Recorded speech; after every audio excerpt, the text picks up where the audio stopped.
ரஷ்யாவோட ஃபேப் ஸ்ட்ரைக் ஸ்லவியான்ஸ்க் பகுதியில் வந்து பார்த்தீங்கன்னா ஹெவியான அட்டாக் பண்ணிக்கிட்டு இருக்காங்க.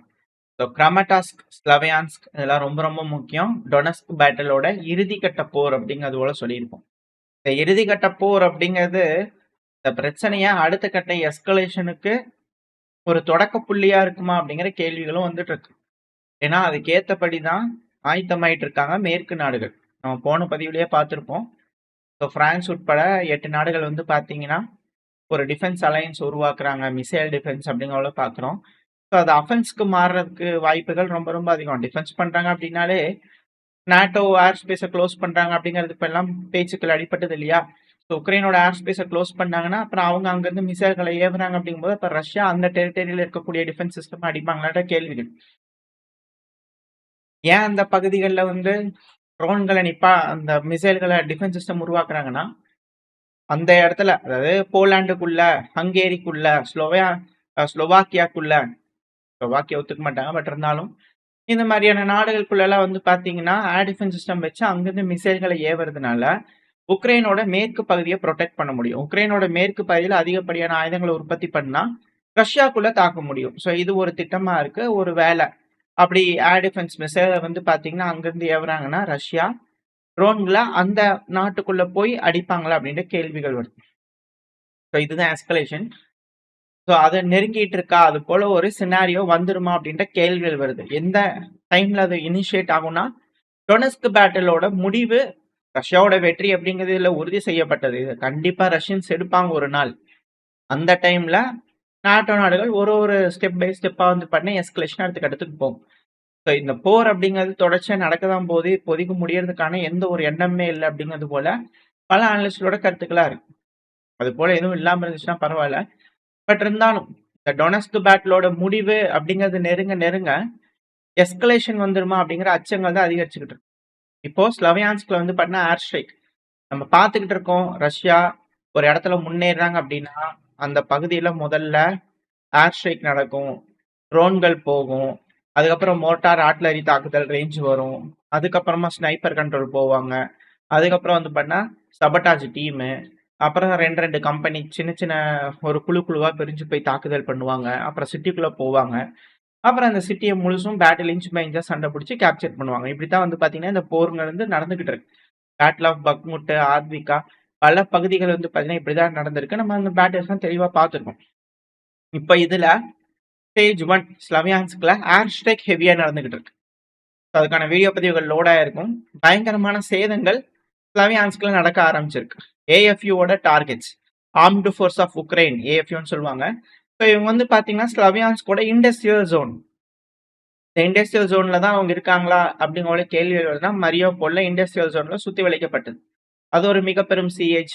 அதுக்கப்புறம் ஆத்விக்கல இண்டஸ்ட்ரியல் ஜோன், அடுத்து பக்முட்ல இண்டஸ்ட்ரியல் ஜோன், செசிவியார்ல இண்டஸ்ட்ரியல் ஜோன். ஸோ இது போல ஒரு ஒரு பகுதிகளையும் நம்ம பார்த்துட்டு இருக்கோம். இண்டஸ்ட்ரியல் ஜோன் எந்த அளவுக்கு கோட்டையா அரணா வந்து பார்த்தீங்கன்னா இருக்கு, எந்த அளவுக்கு தாமதப்படுத்த முடியும் ரஷ்யாவோட முன்னேற்றத்தை அப்படிங்கிறத நம்ம பார்க்கணும்.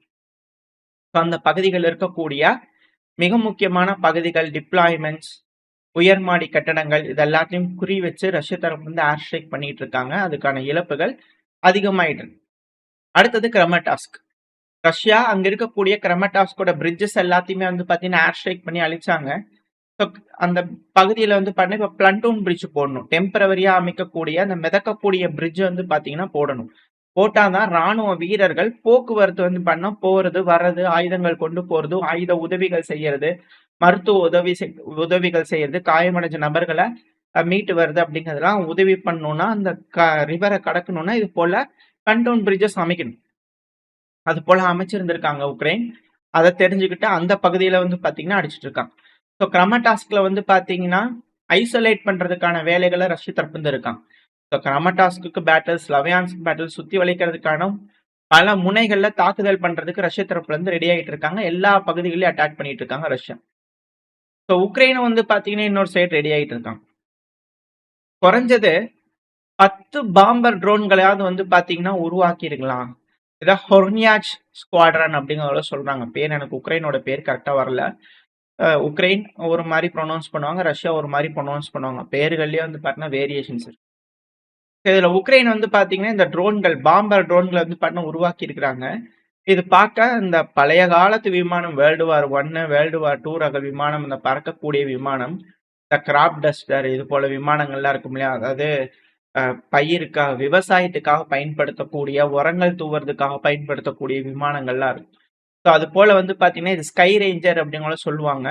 ஸோ பழைய லைட் ரக விமானம் இனிஷியலா பறக்கிறது அப்படிங்கிறது போல ட்ரைனிங் கொடுக்கறதுக்கு பல்வேறு விஷயங்களுக்கு வந்து பாத்தீங்கன்னா இது போல விஷயங்கள் யூஸ் ஆகும். விமானங்கள் யூஸ் ஆகும். ரொம்ப சீப்பு, லைட் வெயிட்டு, எல்லாம் ரிட்டையர்டுக்காக இருக்கக்கூடியது. ஏன்னா ஜெட் பவர் ட்ரோன்கள் வந்துருச்சு. ட்ரோன்களுக்கே ஜெட் பவர்டு வந்துருச்சு. அப்போ விமானங்கள்லாம் ஜெட் ரக ட்ரோன்கள் தான், ஜெட் ரக விமானங்கள் தான் இருக்கு. ஸோ அப்படி இருக்கும்போது இதெல்லாம் ஆதி காலத்து விமானங்கள், அந்த இன்ஜின் இருக்கக்கூடிய பேஸ்ட் இருக்கக்கூடிய விமானங்கள். ஸோ இதுல வந்து பாத்தீங்கன்னா ஏன் வேஸ்ட் பண்ணுமே அப்படிங்கிறதுனால இதுல ஃபேப் ரக குண்டுகள், அதாவது இவங்களும் சோவியத் யூனியன் கூட இருந்தவங்க தானே உக்ரைன். ஸோ இவங்க கிட்டயே வந்து பாத்தீங்கன்னா இருக்கு. இதுல குறைஞ்சது 10 ஒரு ஸ்குவாட்ரன், இப்போதைக்கு குறைஞ்சது 10வது வந்து பாத்தீங்கன்னா இந்த ஸ்கை ரேஞ்சர் லைட் ஏர்கிராஃப்ட் விமானத்தை வந்து பாத்தீங்கன்னா ஓஃபேப் 100 120 ஃபேப் 120ன்னு சொல்லுவாங்க இல்லையா. ஸோ அந்த ஏரியல் குண்டுகளை டெலிவரி பண்ணக்கூடிய ட்ரோன்களா வந்து பாத்தீங்கன்னா ஆளில்லா விமானமா கன்வெர்ட் பண்ணிக்கிறாங்க. ஸோ இதனால என்னன்னா இந்த 10 விமானங்கள் இருக்குன்னா ரஷ்யா இப்போ ஸ்லோவியான்ஸ்க்கும் கிராமட்டாஸ்க்கும் பிடிக்கிறதுக்காக வராங்கன்னா அதிகப்படியான வீரர்கள், ஆயுத கிடங்குகள் இதுக்கு பக்கத்துல நியர்பைல வந்து பாத்தீங்கன்னா இருக்கும். So temporary deployment points, command centre இது போல விஷயங்கள் தெரிஞ்சிச்சுன்னா இது போல 10 ட்ரோன்கள் அனுப்புறாங்க அப்படின்னா உள்ள 10 குண்டுகளை டெலிவரி பண்றது. நம்ம சொல்றோம்ல ஒரு நாளைக்கு ரஷ்யா 120, 150, 160 கிட்ட த்ராட்டில் ஆகி போயிட்டு இருக்கு. ஃபேப் குண்டுகளை போட்டுட்டு இருக்காங்க அப்படிங்கிறது சாக்குறோம்ல. இப்போ ஸ்லோவியான்ஸ்குள்ள கூட போட்டாங்கன்னு பார்த்தோம் இல்லையா. ஸோ அது போல வந்து பாத்தீங்கன்னா உக்ரைனும் போடுறதுக்கான வேலைகள்ல வந்து பாத்தீங்கன்னா அடுத்த கட்ட யோசனையில இதை ரெடி பண்ணிக்கிட்டு இருக்காங்க. ஸோ இது போல குண்டுகளை போடுறாங்கன்னா இழப்புகள் ஏற்படுத்தும் அப்படிங்கிறது போல ரஷ்யாவும் ஒரு சைடு ரெடி ஆயிட்டு இருக்காங்க, ப்ரிப்பேர் ஆயிட்டு இருக்காங்க. உக்ரைனும் ஒரு சைடு ப்ரிப்பேர் ஆயிட்டு இருக்காங்க. பேட்டில் ஆஃப் டொனஸ்க் இறுதி பேட்டில் நெருங்கிக்கிட்டு இருக்கு. ஸோ இப்போ இதுல வந்து பாத்தீங்கன்னா உக்ரைனோட தெற்கு பகுதி நம்ம சொல்றோம்ல ஜாப்ரோசியா, ஸோ அந்த பேட்டில் வந்து பாத்தீங்கன்னா நெருங்கிக்கிட்டு இருக்கு. இதுக்கு மிக்கோலே கிர்விராக் அந்த ஒரு ஹைவே வந்து பண்ண டின்ப்ரோபெட்ரோவ்ஸ்க் ஹைவேன்னு சொல்லுவாங்க. இது வந்து இம்பார்ட்டன்டான ஒரு லைஃப் லைன், உயிர் நாடி போக்குவரத்துக்காக அப்படிங்கிறது போல. ஸோ இந்த ஒரு ரோடு வந்து பாத்தீங்கன்னா ஹைவே இங்க மார்க் ஆயிருக்கு இல்லையா, அந்த ரோடு வந்து பாத்தீங்கன்னா ரஷ்யாவோட கட்டுப்பாட்டுக்குள்ள இருக்கக்கூடிய பகுதிகள்ல இருந்து தோராயமா 70 கிலோமீட்டர் கிட்ட வரும். ஸோ அந்த 70 கிலோமீட்டரையும் தாண்டி வந்து பாத்தீங்கன்னா ரஷ்யாவோட ட்ரோன்கள் தாக்குதல் பண்ணுது. ஸோ ரஷ்யாவோட எஃபிவி ட்ரோன்களோட ரேஞ்ச் இன்க்ரீஸ் ஆயிருக்கு. இது இப்போ நடந்துட்டு இருக்கக்கூடிய போர்ல முதல் முறை 40 கிலோமீட்டர், 50 கிலோமீட்டர், 60 கிலோமீட்டர், இப்ப அதெல்லாம் பிரேக் பண்ணி 70 கிலோமீட்டருக்கு எஃபிவி ட்ரோன்கள் போகுது. அதாவது இது எந்த அளவுக்கு ஒரு பிரச்சனை அப்படின்னா, யுத்த காலத்துல எதிரி நாட்டோட 100 கிலோமீட்டர் தள்ளி இருக்கக்கூடிய ஒரு இலக்கை அழிக்க முடியும் அப்படின்னா அந்த இடத்துல கட்டுப்பாட்டு மையம் டெம்பரவரியா அந்த இடத்துல வந்து பண்ண கட்டுப்பாட்டு மையம் ஒரு இடத்துல ஒரு பிரிகேட் இருக்காங்கன்னா அந்த பிரிகேடு ரிசர்வ்ல இருப்பாங்க. அஃபென்சிவ் ஆபரேஷன், அதாவது தாக்குதல் பண்ணி முன்னேறி போறதுக்கான படை முன்னிலையில நிற்கும். இன்கேஸ் எதிரி தாக்குதல் பண்றான்னா டிஃபெண்ட் பண்றதுக்காக டிஃபென்சிவ் படை முன்னாடி நிற்கும். ஸோ அதுக்கப்புறம் வந்து பண்ணி இவங்க அஃபென்சிவ் பண்ணுவாங்க. அப்புறம் அந்த இடத்துல வந்து பாத்தீங்கன்னா சப்ளை கொடுக்கறதுக்கு பின்னாடி இருந்து வந்து பாத்தீங்கன்னா முன்களத்துல சண்டை பிடிச்சிட்டு இருக்கக்கூடிய வீரர்களுக்கு போய் உதவுவாங்க. இப்ப இது போல ரேஞ்ச் இன்க்ரீஸ் ஆக அந்த சப்ளை கொடுக்கக்கூடிய நபர்கள் மேல தாக்குதல் பண்ண முடியும். ஸோ அதிகப்படியான சப்ளைஸ் கிடைக்கல அப்படின்னாலே முன்னேறக்கூடிய வீரர்களோட அந்த வீரியம்ங்கிறது குறைக்கப்படும். ஏன்னா ஆயுத உதவி, மருத்துவ உதவி இது போல விஷயங்கள்லாம் அங்க தேவைப்படும். உணவுப் பொருட்கள், தண்ணி இதெல்லாம் தேவைப்படும். ஸோ இப்ப அதெல்லாம் லஜிஸ்டிக்கல் சப்ளைஸ், அதாவது போக்குவரத்து அந்த இடத்துல வந்து பண்ண அதை தடை செய்யறாங்க அப்படின்னா முன்னேற்றம் தடுக்கப்படும்.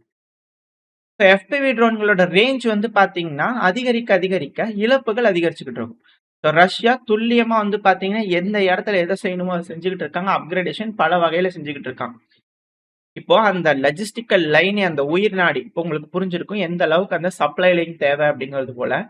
இது ஜாப்ரோசியா மட்டும் கிடையாது, டின்ப்ரோபெட்ரோவ்ஸ்க்ல நடந்துட்டு இருக்கக்கூடிய பேட்டிலுக்கு யூஸ் ஆகும். அட் த சேம் டைம் மேல இருக்கக்கூடிய டொனஸ்க்கும் வந்து பண்ண பேட்டிலுக்கு யூஸ் ஆகும். ஏன்னா ஒடசா பகுதியில் தான் டாக் ஆகுது. ஒடசா பகுதி ரொமேனியா கனெக்ட் ஆயிருக்கு. ஆயுத உதவிகள் ஒன்னு போலாண்டுல இருந்து கீவ் வரை செல்லும், கர்கிவ், செர்னிகிவ் வரை செல்லக்கூடிய அந்த ஒரு லைன், ஒரு ரோடு அப்படின்னா. இன்னொரு மிக முக்கியமான பாதை கொண்டு போகணும் ராணுவ போக்குவரத்துக்கான பாதை அப்படிங்கிறது இந்த இடத்துல டின்ப்ரோபெட்ரோவ்ஸ்க் ஹைவே. இப்ப இந்த பாதை வந்து பண்ணா ரொமேனியா, கிரீஸ் அங்க கொண்டு வந்து அமெரிக்கா அடாப்ட் பண்ணாலே கிரீஸ்ல இருந்து வந்து பண்ணா ரொமேனியா வரைக்கும் ஈஸியா கொண்டு வந்துடலாம். ரொமேனியால இருந்து உக்ரைன் வழியா, ஒடசா வழியா கொண்டு வராங்க. மிக்கலையோ டின்ப்ரோபெட்ரோவ்ஸ்க் இந்த சைடு ரீஜன் தான் வரும். அப்படி வராங்க அப்படின்னா இந்த ஹைவேவே வந்து பண்ணா தடுக்கப்படுது. அங்க இருக்கக்கூடிய வெஹிக்கல்ஸ் எல்லாமே தாக்குதலுக்கு உட்படுது அப்படிங்கிற சொல்றாங்க. இந்த மேப் வீடியோல பார்ப்போம். பட் ஆனா இந்த பகுதியோட ரோடு 70 கிலோமீட்டர் டிஸ்டன்ஸ்ல இருக்கக்கூடிய இந்த லைனை வந்து பாத்தீங்கன்னா ரஷ்யா தடுக்கிறாங்க அப்படிங்கும்போது டொனஸ்க் பேட்டில் ரஷ்யாவுக்கு வெற்றி வாய்ப்பு அதிகம். அடுத்தது டின்ப்ரோபெட்ரோவ்ஸ்க் பேட்டில்ல முன்னேற்றத்தோட வீரியம் அதிகம். ஜாப்ரோசேஷியாவோட பேட்டிலோட வெற்றி விகிதம் அதிகம். ஸோ எந்த அளவுக்கு ப்ரெஷர் வந்து பாத்தீங்கன்னா ரஷ்யா இப்பவே போட ஆரம்பிச்சிட்டாங்க. ஹெவியான ஒரு ப்ரிப்பரேஷன்ல வந்து பாத்தீங்கன்னா ரஷ்யா இருக்காங்க. ஸோ இது வந்து பண்ணா அடுத்த கட்ட எஸ்கலேஷனை நோக்கி தான் போகும் இந்த டொனஸ்க் பேட்டில் முடிஞ்சதுக்கு அப்புறம் அப்படிங்கிற பல அனலிஸ்டோட கருத்துக்கள். இதை பேஸ் பண்ணி தான் சொல்றாங்க. அது போல நடக்காம இருந்துச்சுன்னா பரவாயில்ல. ஆனா இப்போ பிரான்ஸ் வந்து பாத்தீங்கன்னா உக்ரைனுக்கு ஸ்கால்ப்ரக cruise missile, Aster 30 anti aircraft missiles, AASM Hammer guided aerial குண்டுகள், இது எல்லாமே வந்து பாத்தீங்கன்னா உக்ரைன்லயே தயாரிக்கிறதுக்கான அந்த இதை கொடுக்க போறோம், லைசன்ஸை கொடுக்க போறோம் அப்படிங்கிறது போல மேக்ரான் அவர்கள் இன்னைக்கு வந்து பாத்தீங்கன்னா அந்த உக்ரைனோட படை வீரர்கள் பார்ட்டிசிபேட் பண்ணாங்க அப்படிங்கிற சொன்ன முடியா பரைடு. ஸோ அந்த இடத்துல வந்து பண்ணா மேக்ரான் அவர்கள் பார்ட்டிசிபேட், ஏன்னா அவர் தான் தலைவர், பிரசிடென்ட். ஸோ அவர் வந்து பாத்தீங்கன்னா அதை லீகலைஸ் பண்றோம் அப்படிங்கிற பேசிட்டு இருக்காரு. ஸோ இதுக்காக தான் அது போல ஆயுத உற்பத்தி மையங்கள் வந்து பண்ண உக்ரைனோட மேற்குல அமைக்கப்படுதுன்னா, ஏன்னா ரொம்ப நாளைக்கு உதவின்னு செஞ்சுக்கிட்டே இருக்க முடியாது உக்ரைனு. ஸோ அந்த இடத்துல வந்து பார்த்தீங்கன்னா நேட்டோ நாடுகளோட ஆயுதங்கள் டைரக்டா உக்ரைனுக்கே வந்து பார்த்தீங்கன்னா போகுது. மேக்ரான் அவர்கள் அந்த டெக்னாலஜி எல்லாம் டிரான்ஸ்ஃபர் பண்ணுவோம், 2வது ரஃபேல் ஜெட்ஸ் எல்லாத்தையும் வந்து பண்ண கொடுப்போம்னாங்க. ஆனா 2028, 29 அப்படிங்கிற சொல்றாங்க. இது எல்லாத்தையும் கணக்குல வச்சு பார்க்கும்போது இந்த பிரச்சனை கூடிய சீக்கிரத்தை தீவிரமடைய போகுது அப்படிங்கிறது போல பல அனலிஸ்டோட கருத்துக்களா இருக்கு. வெயிட் பண்ணி பார்ப்போம் என்ன மாதிரியான முடிவுகள் மேற்கு நாடுகள் எடுக்க போறாங்கன்னு சொல்லிட்டு.